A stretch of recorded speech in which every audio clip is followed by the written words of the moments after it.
Hi, and welcome to Maintain Monday with the Young and Bold segment. I'm your host, Crystal. And I'm Destiny.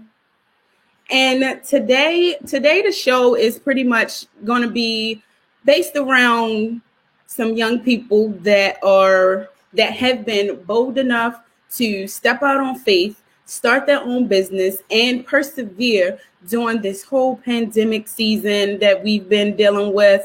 And we're just going to have a conversation based around them, and we're going to highlight them and what they do for their business and how they persevered and never gave up hope, even during times of uncertainty. Yes, and today we just want to encourage all young and the bold to step out on faith and trust that God has a plan for you and trust the process. Now, before we meet the guest and jump into the conversation, I wanted to play this video real quick. And then once the video go off, we'll, talk around this video. Not caring what people think will be the best choice you ever make. Bro, this whole I want to be popular stuff is basic. I know you see the cool kids, they dress fresh, they get the attention, they turning up, they going to parties, and you want to be like them, right? Keep it 100. Sometimes you feel like you're not enough, right? Well, I'm telling you, you are enough. You were born original. Don't you dare die a copy. You were born to stand out. Stop trying to fit in. Popularity does not mean quality, but I get it. I get it. See, in this crazy world we live in, it has no chill. Some people are loved for being fake and others are judged for being real. But you have to be real. Never stop. Because it's better to be hated for who you are than liked for who you're not. So what if you don't fit in? So what if you're not perfect? Do you know how diamond experts can tell if a diamond is real or worthless? See, the fake diamonds are perfect. The real ones have flaws. And just like that, fake people appear perfect. Real people make mistakes and have flaws. And let me tell you this, the coolest people don't care about being cool. The people who care about being cool are the saddest. When they go home, they're not happy with who they are. Because see, popularity is when other people like you. True happiness is when you like you. See, me and you, bro, we got the same story. See, I was that shy kid. There was nothing I wanted more than for people to like me, but it didn't happen. And I would always think like why? Why can't more people like me? And then it dawned on me. See, sometimes the universe has to protect you from what you think you want. See, me not being popular gave me time to work on me. And when I worked on me, everything changed. When I had the courage to be me, people started coming to me. See, I found out that I was enough already. And just like that, you are enough already. See, nobody has lived your life. Nobody can tell your story. So pick your head up. Don't dim your light so that others don't have to squint. Don't hide your shine underneath the shade. Don't trade your dignity for popularity. You may not be popular now, but you will be great one day. Right now, you may not be well known, but one day you will be worth knowing. So keep focusing on you. And don't worry about what these people think, mainly because most people don't think. Most people will judge you based on an opinion from somebody else. Man, treat these people like coupons and cut them out of your life. Leave them on red. It's time to focus on you. You may not see it now, but in 5 years, none of this popularity stuff is gonna matter. See, popularity ends on yearbook day. What you build and who you become will last the rest of your life. So don't let them write your story. You keep caring about what people think, you will forever be their slave. And you're stronger than that. So never forget who you are, because it is who you are that makes you great.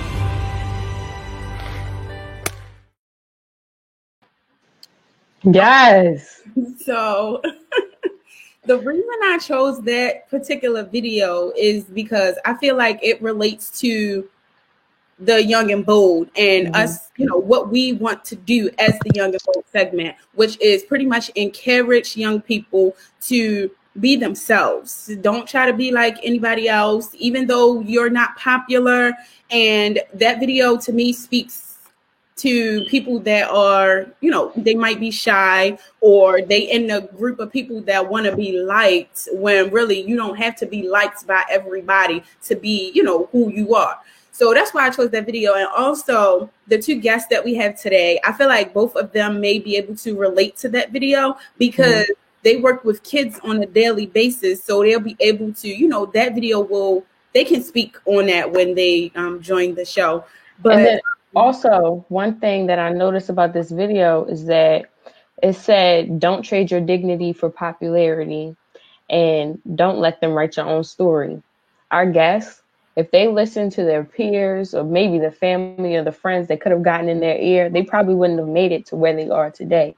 Because your family sometimes doesn't support you. Your friends, your circle, sometimes they don't support you because they think that your dream is too big and it's unreachable. So if our guests had listened to the negative ears that could have been around them, they wouldn't have made it today. So that video was perfect.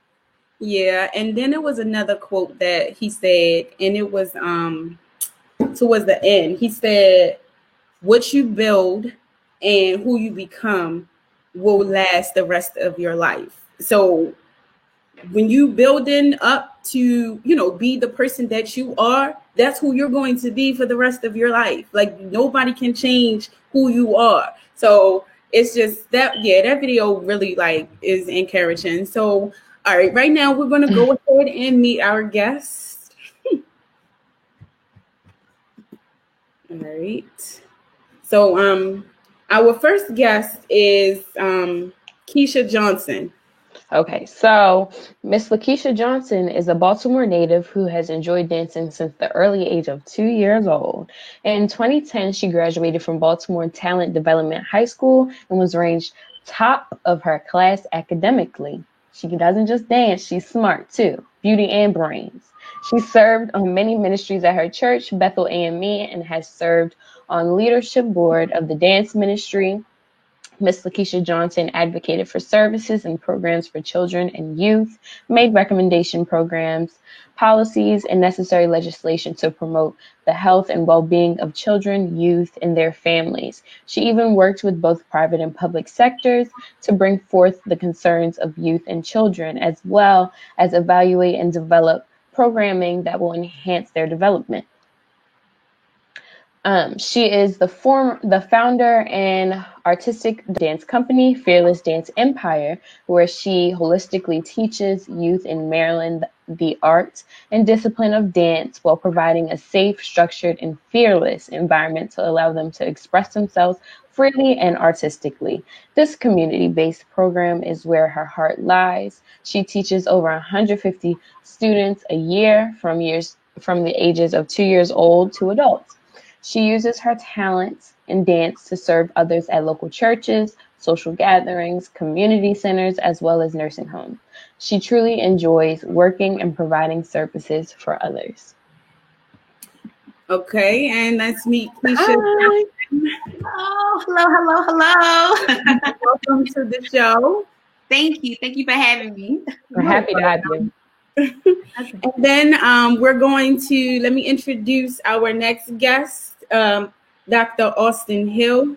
He's a K-14 educator with 8 years of experience.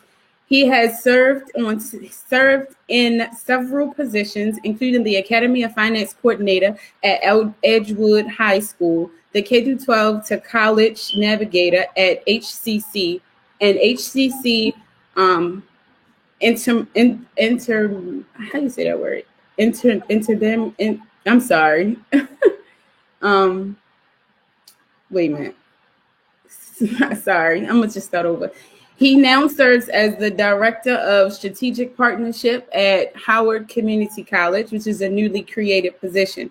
Dr. Hill earned a Doctor of Education Leadership degree from Capella University and a Master's of Education degree in Career and Technology and a Bachelor's of Science degree in Business Education from University of Maryland Eastern Shore. In addition, he has a postmaster's certificate in leadership and accountability from Capella University and principal leadership certification from Lamar University.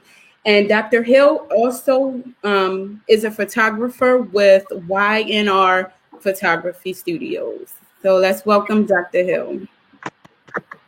Hi. Welcome. Hello. How's everyone doing? Hi, and welcome to the show today. So we're going to get started with the conversation. All right. So I have a question for you both. As you saw in the video, that the man was saying, like, don't worry about opinions. You have to worry about what you believe and what you know about yourself. Did you both encounter people that may have said your dream career was too big? And did your circle try to prevent you from doing what you love? For me, yes. Yes. Unfortunately, but yet fortunately at the same time, because of a lot of times people react out of fear. Especially fear of the unknown and the fear of change, especially if you're doing something that is not common, something that a lot of people are not necessarily doing. So I had a lot of people who were discouraging me from starting a dance career. They just did not see what I was trying to do and what was really in my heart. But I knew what I felt. I knew the difference that I wanted to create. And I knew that for me to create that change and that difference that I want to see, it's up to me to do it. So at the time, I was still working. I worked for Baltimore City, local city government. I ended up leaving that work. I was interning with the governor's office of conflict control and prevention, and I was coming out of my last term as a youth advocate. I said, I just want to do something different. I want to get out of the governmental sphere and move into something different. And people were like, you need the government? The government? I'm like, I'm gonna do it. And that's what I did. I left and I ended up working at Starbucks. People were like, you want to leave from working for the government to work at Starbucks? I'm trying to get to college. I'm trying to finish my degrees, operation graduation. Right. People did not see it, but it still encouraged me because I'm like, okay, now that you're telling me that I cannot do something, I'm going to do it. Yes. And I did it. Good job. Excellent. And to your question, actually, my parents didn't believe in my dream. They didn't want me to be a teacher. So both of my parents, well, first they both went to PWIs, predominantly white institutions, for school. So when I said I wanted to go to HBCU, they were kind of confused at first. They finally bought into it. And then when I said I wanted to be a teacher, so I remember my dad saying like he's not paying for an out-of-state teaching degree. I could have stayed locally because I'm originally from Delaware. But as things progressed, it wasn't until graduation day he actually learned that my degree was in business education. Wow. Moving forward, a lot of people in my life did not see the trajectory of where I was headed or where I wanted to go as far as teaching. They thought teaching would just be the end-all, be-all. But I kind of crafted and created a lane for myself that allowed me to continuously be able to progress and move along, throughout my career. So, but I can say that not in a negative way, because parents always want the best for you. Right. But, the mantra that teachers don't make enough money is false. I mean, when you were first going to say, my family, my daughter, we all live very comfortably on, formerly a teacher's salary. And now that I've, moved into administration, we definitely do very well. Okay. Thank you for that. Now, I have a question for both of you, but Dr. Hill, now you just said that your parents, they didn't believe in your dream and what you wanted to do. So my question is, who and what inspired you to pursue your dream? Even though you didn't have that support from your parents, is there any specific person or something that inspired you to want to do that and keep going? Yeah, absolutely. So in high school, my senior year, throughout high school, I had an administrator, Harvey A. Harvey, who was definitely an inspiration. Growing up, I don't recall having a black male teacher. But as far as administrators goes, he was very influential in not only my life, but a lot of students who came up through Wilmington, Delaware, Concord High School. He always commanded and demanded respect and excellence from, Black males. So I thought that was, very important and something that I wanted to, bring forward when I became a teacher. And, my godmother was a teacher and always, pushed me to go that route. I have a aunt, Lavina Smith, who, definitely raised me in the word and always encouraged me to be a teacher as well. So, from a family aspect, I had a lot of family members who were teachers who would always, give words of encouragement and things of that nature. But, my probably most influential would be Harvey Hart. Okay. Now, before Keisha answer really quick, now with your photography business, what inspired you to get into photography, or what do you have anyone that like made you want to, what made you want to do photography? So this is where, photography kind of pivoted.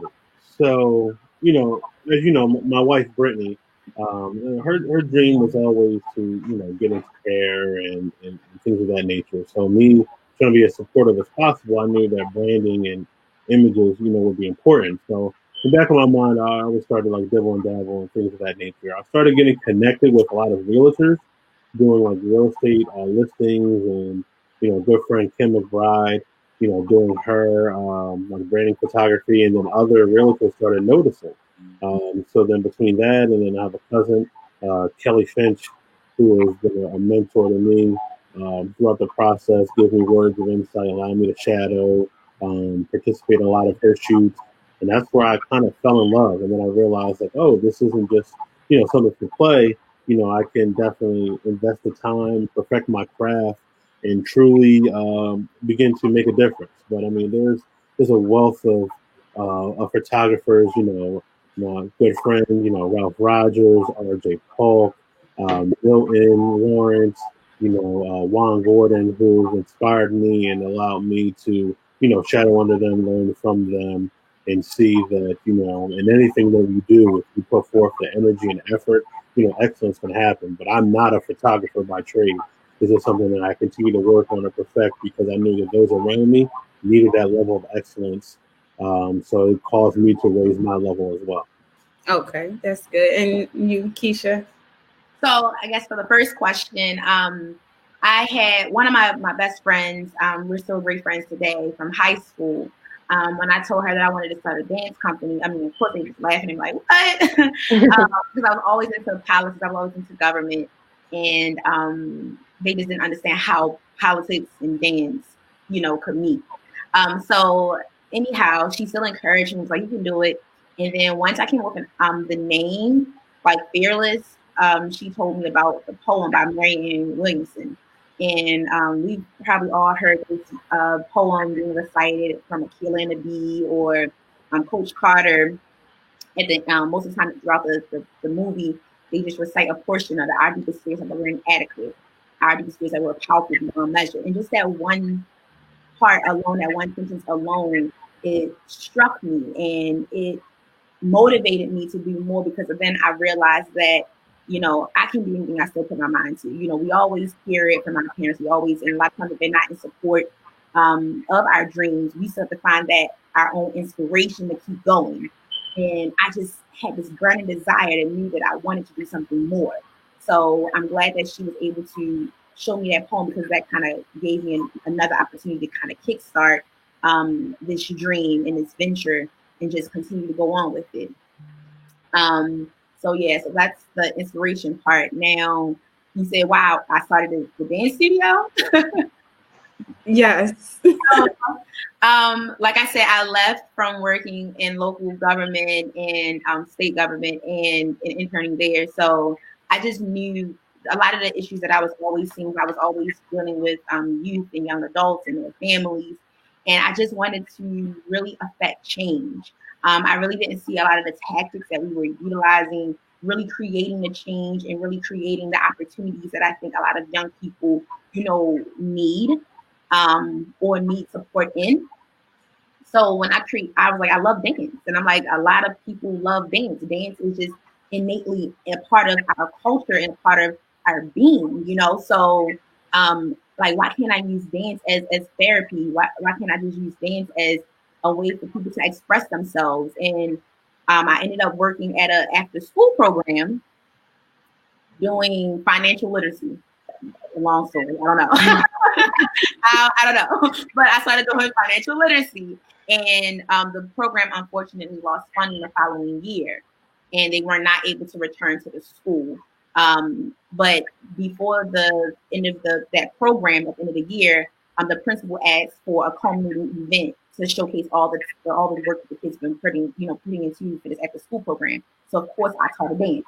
They realized how amazing some of the most troubled students a part of this, in the school, or the ones who are wreaking havoc all over the school, running around, not doing well in school, how they started to listen, how they started to have a little bit more structure. Their grades were starting to improve. And they're like, well, why? How? So then they asked me to come back to do a dance program. And I'm like, okay, but I don't have a program. So I had to create a program. I didn't have the money to support it, but found a way to, make sure these students had an opportunity.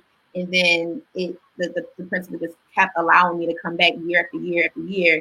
And then I started to put it out on social media, just our pictures of the students and them traveling. A lot of them had never been able to travel before.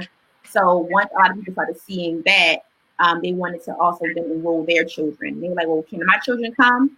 Okay, maybe I have a summer program. So from that first year, just having an after school, it turned from an after school program to a summer program to a Saturday program to now a full year program for the entire community. Men, women, children, boys, girls, disabled students, it all.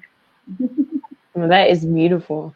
So I'm wondering, for you both, was there a point where you wanted to give up on your dream?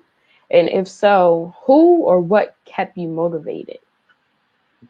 You want to go first? I'll go first. So, very few people know this story, but back in 2013, I had a principal who has a history of not supporting African American males within their building, and it's something that's very well documented. During her tenure in administration, so I was actually relieved of my duties my third year as a teaching, and I left education, as a whole. I spent 2 years working for Nationwide Insurance as a claims adjuster, working on material damage, which is like auto accidents. So you get an auto accident, estimator comes out and estimates, and I have no experience working with cars at all. So, I liked it from a customer service standpoint. I enjoyed that, but it wasn't what, I, had went to college for and to do.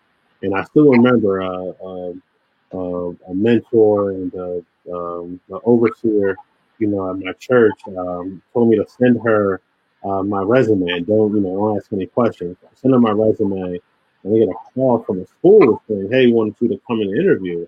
And I'm like, I already have a job, but okay. So I entertained it. I went in the interview, and they said, oh, we got a couple other interviews, I'll let you know. And I said, okay. So, I went back to my car and proceeded to get ready to try to write some claims. So they called me literally maybe 10 minutes afterwards, like, oh, we're offering you the job. We need you to go to North Ave to begin teaching. So my second stint in teaching, I'm teaching at Baltimore City, originally being from Wilmington, Delaware, pretty much growing up in I would say a suburban life, it was definitely a culture shock working in the city at first week. But, after a while, kids are kids, no matter where you go, no matter, what lifestyle, they all want to be loved, they all want to be nurtured, they all want to be held accountable, so that aspect was the same. But if I would have listened to the initial administrator who pretty much had it out for who I was naturally just birth, then I probably wouldn't be, before you today with the story that I have. Okay. Keisha? Yes. To be quite honest, it's extremely difficult, first off, running a business, especially when you don't have any prior experience in the field, sometimes it's definitely, a question like, should I just stop? Should I, do something else? Should I do something different? But I always think about my students. I have so many amazing students, and every time I think about me just giving up, I feel like I'm giving up on them.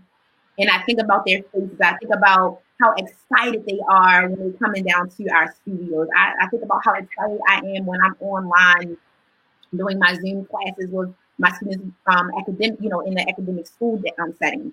And they are my motivation. They are the ones like, Miss Johnson, are you okay? Miss Johnson, how's your day going? Like, they are the ones that always constantly, giving me that motivation and inspiring me to keep going. Even my students at the studio, we have a different relationship than the ones that I had in the academic school setting.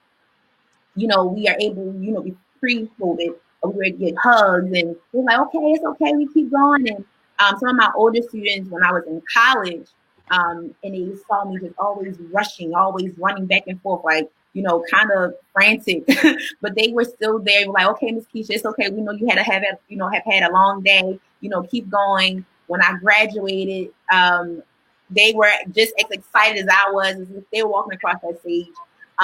So there's been times that I wanted to give up, and a lot of times it's not because of teaching.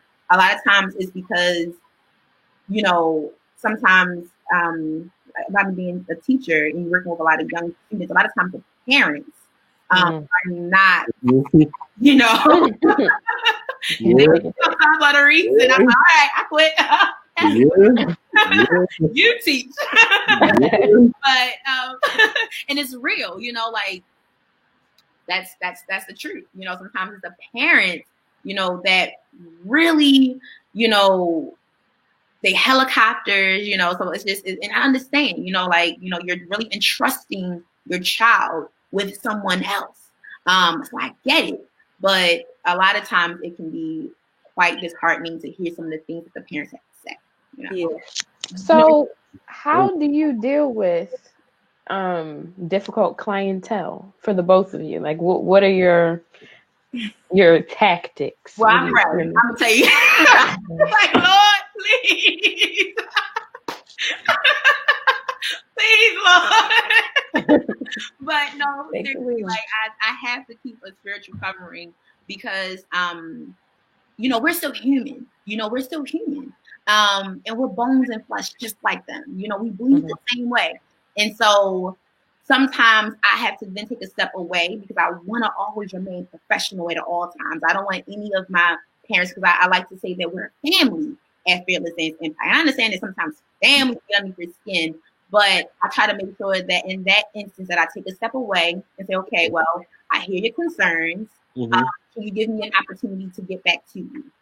Or I'll make myself available via text, via, email. So like, okay, well, you shoot me an email what your concerns are, and then we'll be able to address them at another time. So just so I can be able to, decompress, understand what they need, figure it out. Because sometimes it can be something that has nothing to even do, to do with you. So like I said, I really just pray a lot of times. I'm like, all right, Lord, just please give me the words I need to say and keep it moving from there and stay professional. So for me, it's a combination of things. One, I was taught at a young age that, not a young age, young in my career, that I always act as if somebody has a video camera recording you.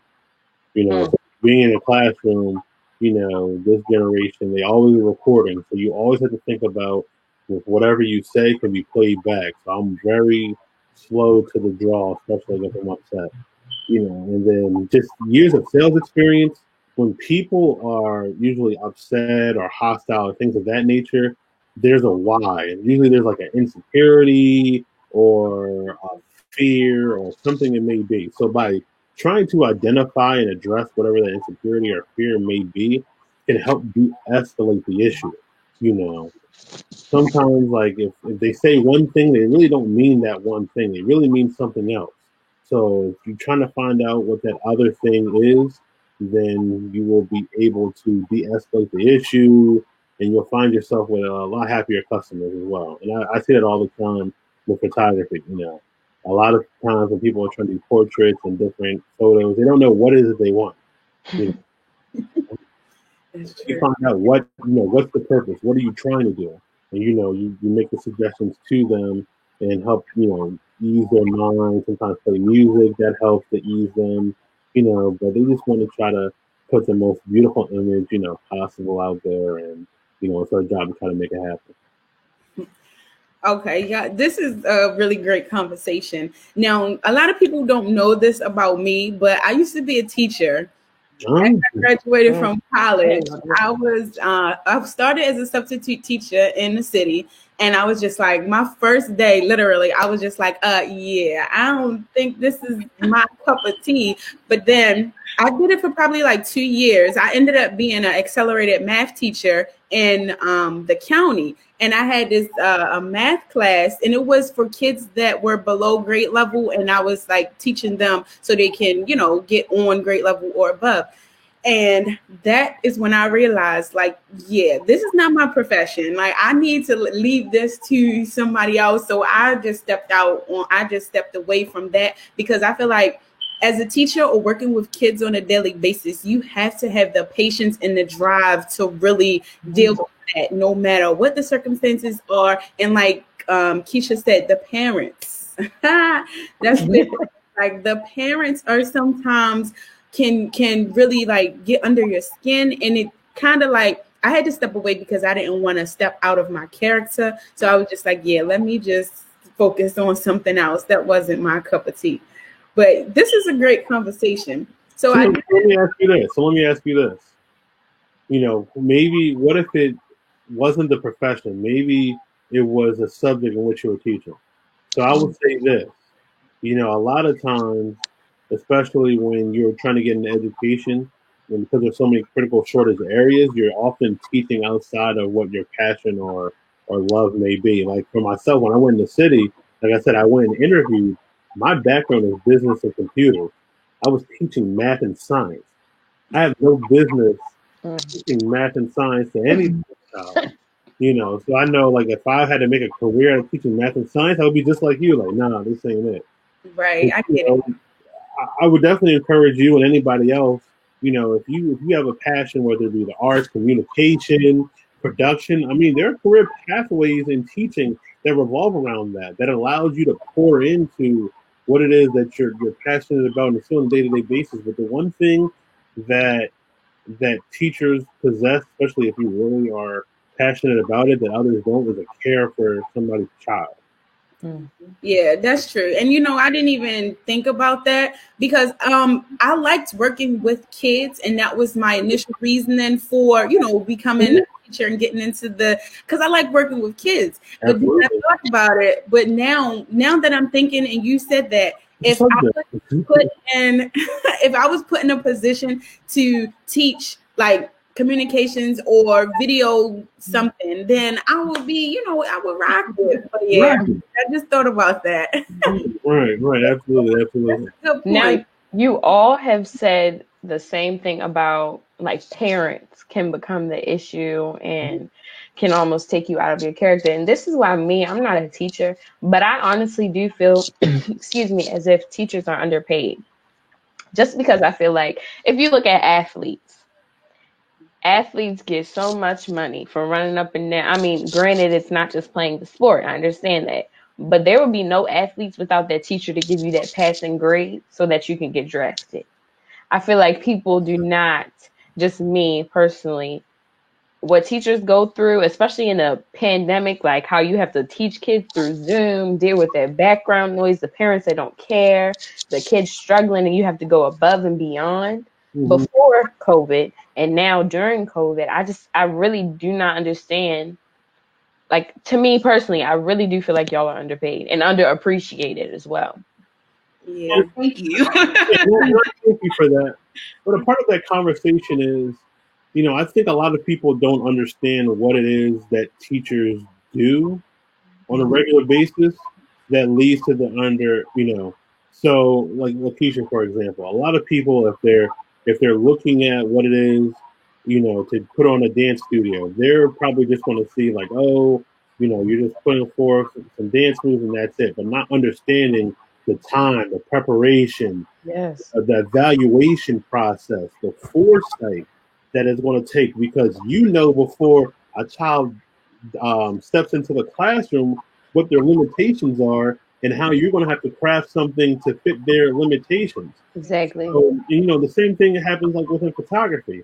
Like a lot of people think that they can just take out a camera and produce a photo. I don't knock you. I mean, the way that cell phone technology has advanced, a lot of the cell phones that are out now are able to take quality photos. But what you're not adding into the equation when you're paying for a photographer and a professional are their years of experience, their years of customer service experience to be able to deliver whatever it is that you want and see your vision and bring it to life. So when I hear people say, oh, athletes, they get paid all this money, teachers don't. And I agree. Like, I think there is an injustice with the difference in pay scale. But the main difference is people know what they're going to get when they see LeBron James play. Yeah, right. So they're willing to pay that. People don't know what they're going to get with a teacher. Exactly. They don't know how many tears we wipe and how many cheese packets, you got to dish out because, Tony and Chrissy are coming hungry to your studio and they can't dance if they're hungry. They're not going to be able to do work. So, there's a lot of additional things that go into teaching that are not going to show up in the classroom and the worksheets that I think are undervalued within the profession. I completely agree with that because I didn't understand how much teachers went through until, I'm a college student, and this semester I took an introduction to special education as an elective. I had to write an IEP. I looked at oh my gosh. I don't know what came over my teacher, and I promise I did not do it in depth how I was supposed to. But I got a 100% due to completion. But y'all go through so much with the creating plans and then adjustments for different students. And then some students don't even know that they have IEPs and their families don't know. So it's just so much that goes into being a teacher that is, oh my gosh, I appreciate all of y'all. Yes, that is true.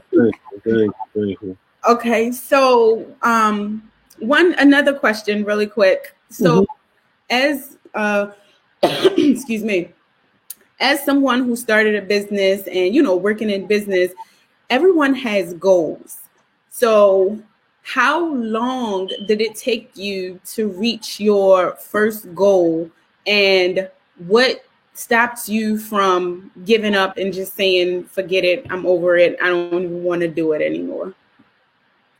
This for both of you guys, whoever want to go first. Okay, so for me, I never thought, I always wanted to dance studio. I always wanted to teach dance, but I never knew the steps that I had to go through to get there. That's why I stayed in government for so long. So I was, like I said, heavily immersed in the government public policy sector. And so once, and this is after I had an injury. So that was like one of the main things. When I was dancing, elementary, middle, high school, I acquired an injury that prevented me from furthering my dance career. I fractured my patella, tore my meniscus, and I even shattered my heel. So I could not walk, let alone dance. And then I had to still go to rehab. So I was like, okay, I was a little angry at the world because I'm like, now I'm in high school. All this time, years, 18 years of me 17 years, 16 years of whatever that I invested in dance, and my mom paying money, a lot of money for my dance education, for me not even to be able to further my dance career. I saw myself dancing on Broadway. I saw myself in, movies and stuff. And so once I acquired that injury, it set me back. It set me back. But I'm thankful for that because now I enjoy what I do. So the first goal of starting my business came years after. I thought I'd suppress the idea of starting a dance company and teaching. But once I was like I said, working at Starbucks, I said, I think I want to do something different. I think it's time for me now to, open up a dance studio. So in 2014, after I was doing the after school programming, I said, I'm gonna do it. So I started. I was still in college. I learned about bartering services. So I went to a local community center and I said, hey, I'll help you all do grants because for college, I was a community studies and civic engagement major. So I study a lot of nonprofits and business management and how to get the community involved. So I said, hey, I'm a part of some services. I'm going to help you all write some grants, get you some money, and you let me come teach for free. Let me have this space for free, rather. Ooh. That's what I did for two and a half years. And I was just viewed, and I guess like things just continuously, happen. So after I did the after school program, and I had the Saturday program, then I wound up using the same facility for a summer program, and now we have our own studio, and we also, conduct Zoom classes for students not even in state now. So it was like each year I had a goal that I set.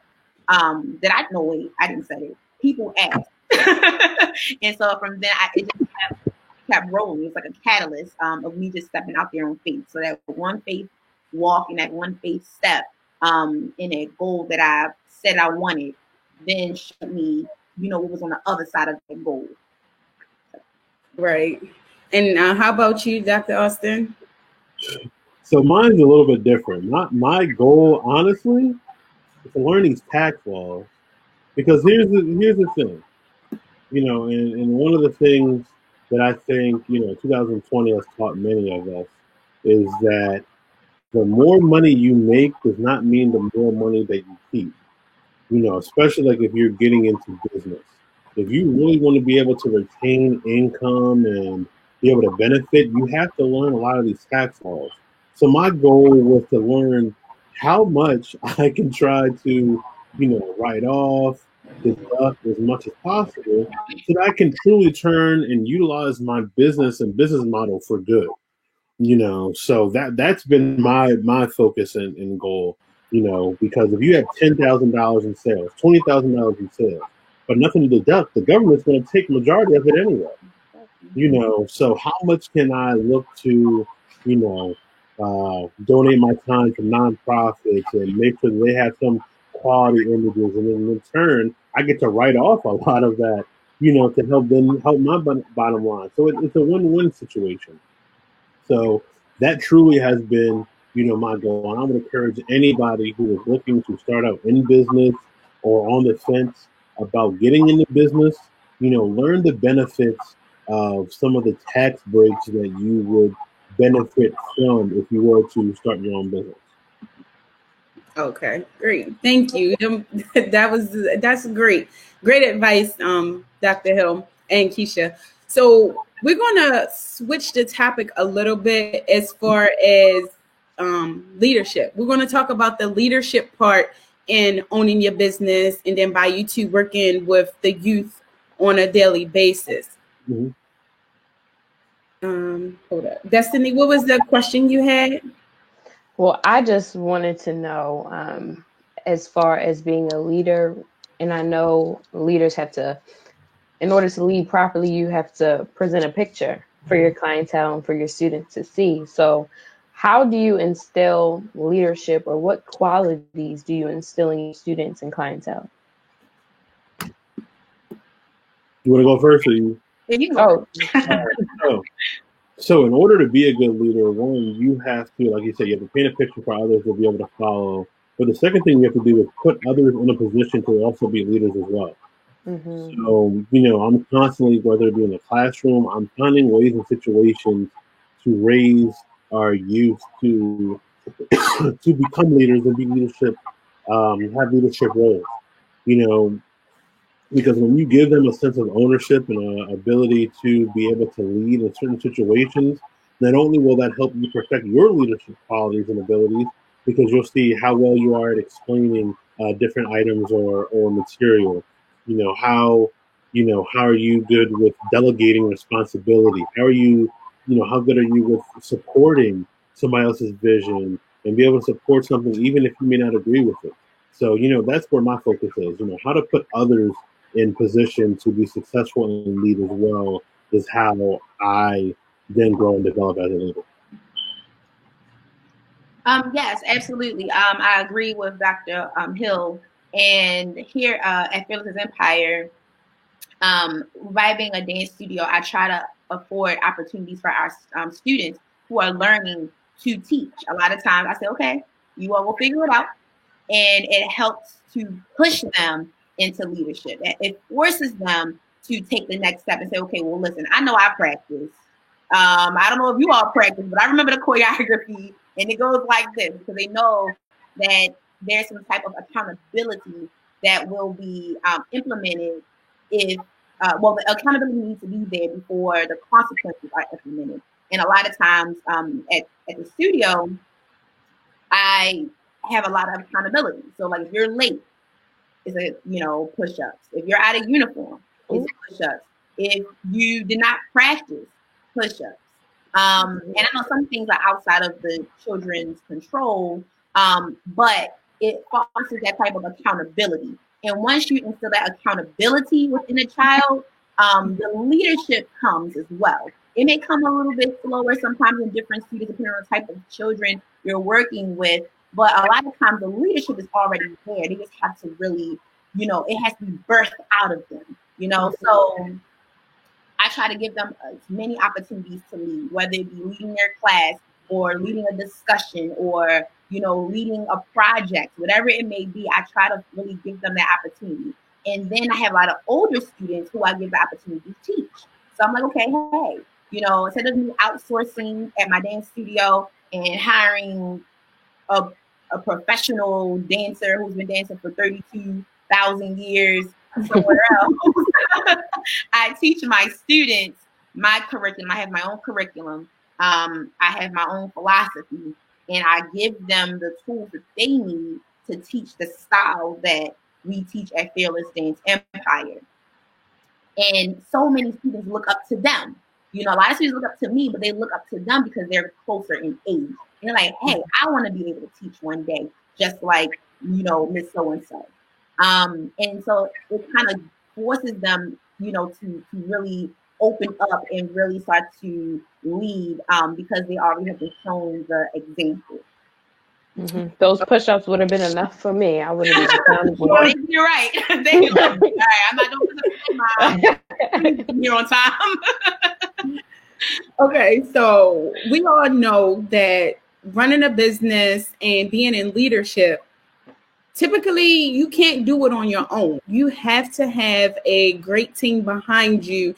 And Dr. Hill kind of touched on this a little bit, like, bringing up people, and then you too as well, Keisha, bringing up the people that you lead to become leaders. So my next question is, how important do you believe it is to have a great team behind you? Not necessarily the people that you're leading, but the people that are on your side, pushing you, to live out your vision. So how important is it for you to have a great team on your side?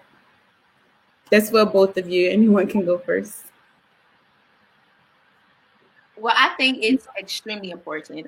It's imperative, for you to have a strong team, because just like how, the saying goes back when you were like younger, there's no I in team. You can do a lot. As one person, you can do a lot, but together you can accomplish so much more. And that was one of my biggest issues starting out as a new business, owner, and as a new venture for myself. I wanted to do everything on my own.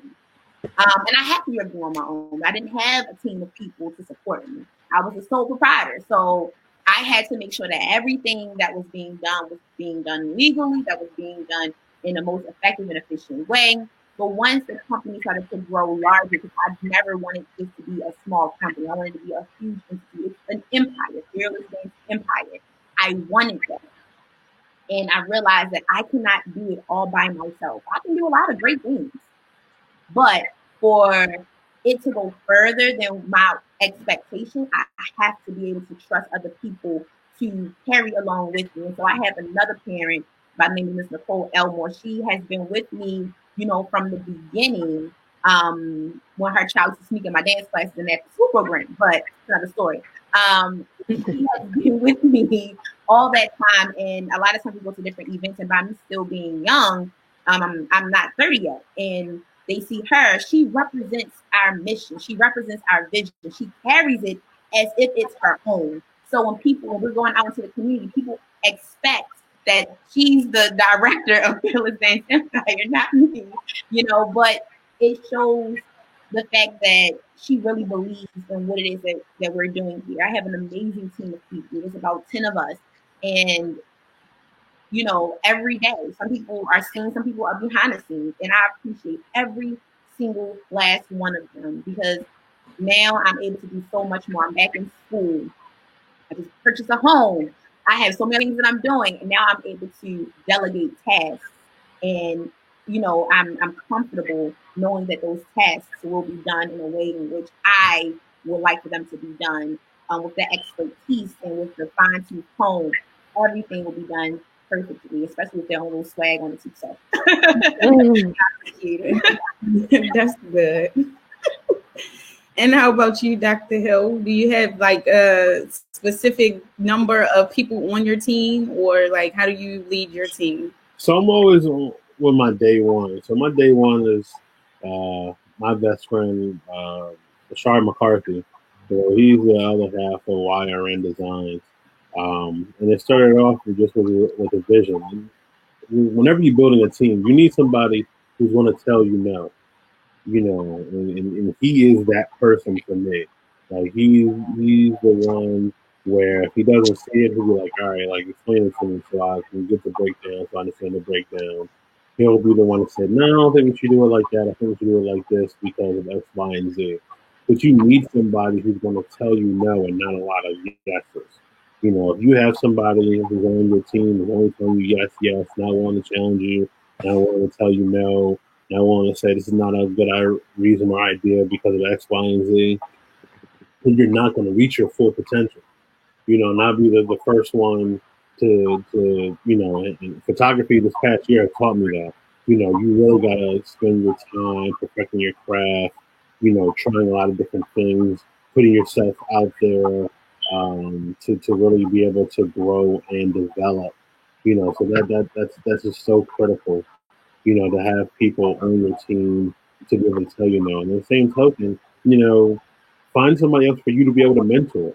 If you're able to mentor and explain it to somebody else and they be able to get it and understand and flourish, then that means that you're really learning and growing as a leader. And be ready for somebody to be better than you. I mean, there are photographers that are under, that are asking me for advice, stuff like that I know if they spend the time, they'll be better than me. And it doesn't make me nervous at all. You should, as a leader and wanting the best for those around you, even if it means that they're going to far exceed and eclipse you. Because I think that's just a natural progression in life. You're going to have your time in the sun, and then somebody else is going to have their time in the sun. It's going to be your job to help push them and promote them and give them all the support. Because if you do your job correctly, they will always pay homage and give you the respect and service that is due. And we see that all the time in music. All the greats that say, this artist is my inspiration, even if they're bigger than that artist ever has been. Same thing with a business. Okay, that's good. Now, we all know that, having a great team behind you is like the key to, be having a successful business and stuff like that. So let me ask you guys this really quick. Have you ever started with someone on your team? You had someone on your team and then you realized that either they does not fit your vision or they are, trying to take over and trying to use you rather than be on your side and help you. Have you ever had a team member where you had to let go and just was like, yeah, you ain't fit for my team and where I see it going? Either one of you? Yes, I have. Like I said, especially by me being a younger business owner and seeking people to join our team and join our family.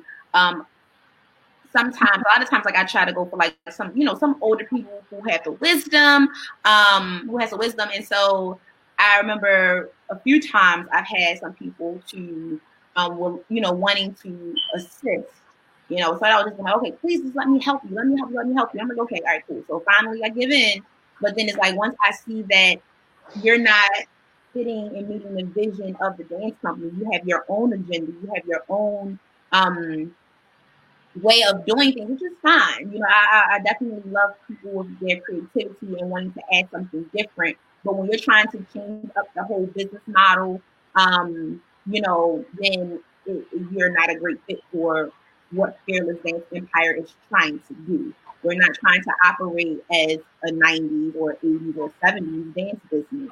This is now 2020.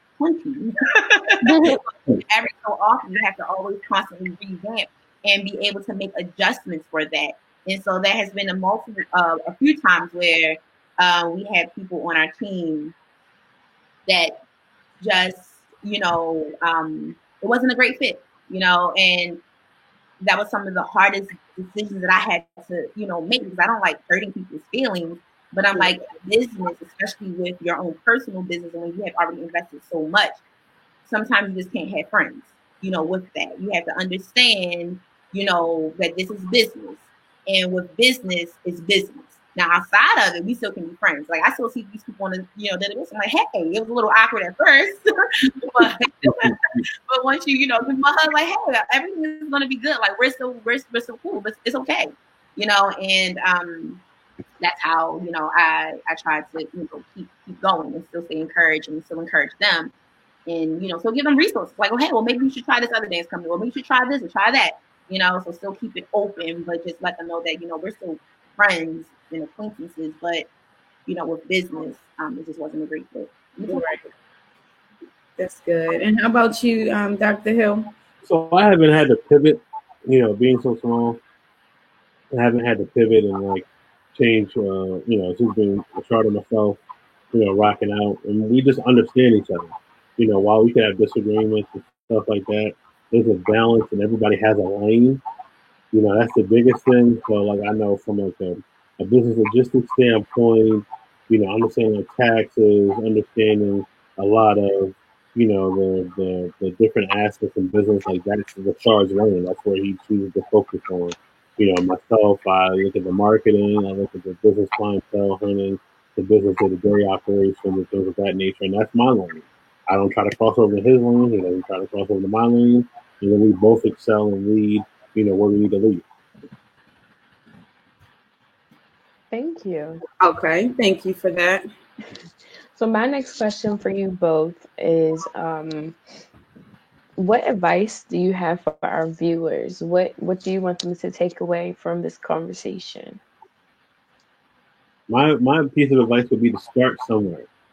You know, as I said to everybody, you know, earlier, one of the things that I learned, you know, and then, you know, refiling for business for when I first started Wiring, I started as an LLC, you know, back in 2015 when I dissolved the LLC because of all the different requirements that are needed for LLC, you know, but second time around, you know, just establishing the trade name and, you know, being a sole proprietor, the biggest thing in the best piece of advice is just to start, you know, even if things don't work out, you'll benefit, one, from the learning experience, and then two, you'll benefit from the taxes. You know, that's the biggest thing. You know, all of us, as we look to try to grow and build a legacy or something for our families, you know, that's how a lot of these more powerful families are continuing to grow and develop. You know, like Amazon. It was said that Amazon paid $0 in taxes in the last 2 or 3 years. Why? Because they understand the tax code.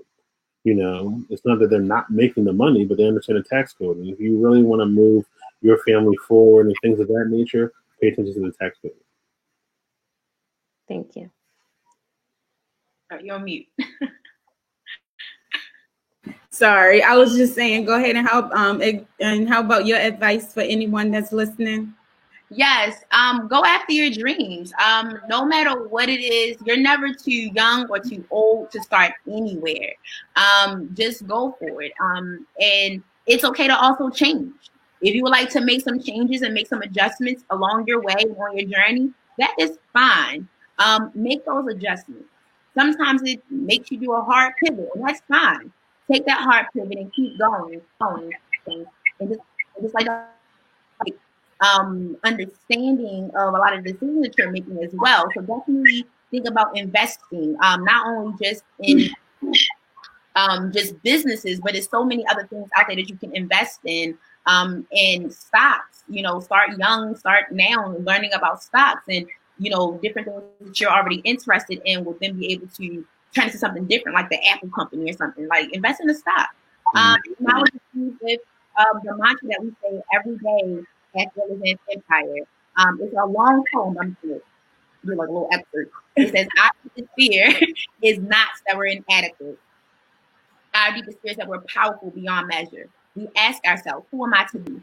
Brilliant, gorgeous, talented, and fabulous. Actually, who are you not to be?" And it's by Marianne Williamson. So you all be great.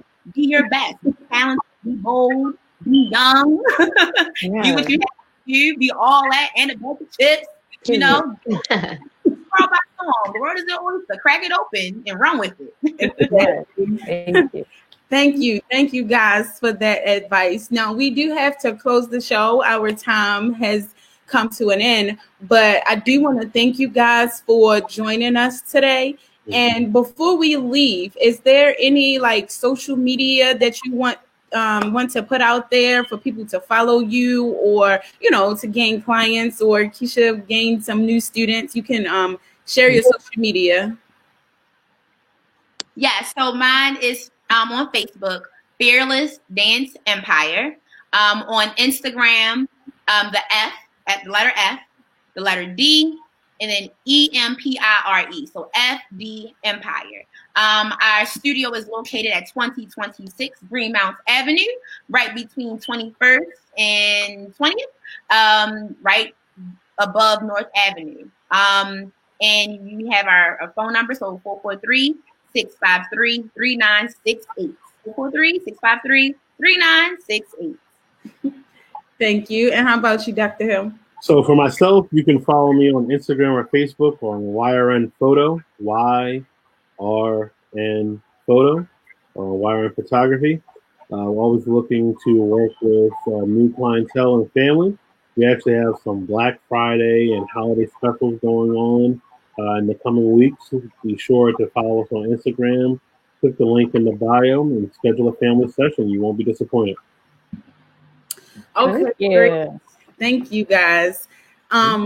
And so, yeah, our time has come to an end, and that is the end of our show. But I'd like to thank you guys again for joining us and giving that great advice for any young person that's out there looking to, you know, start a business or keep going in the business that they already have. Okay, thank you guys for joining. Perfect. Thank you. Thank you. You're welcome.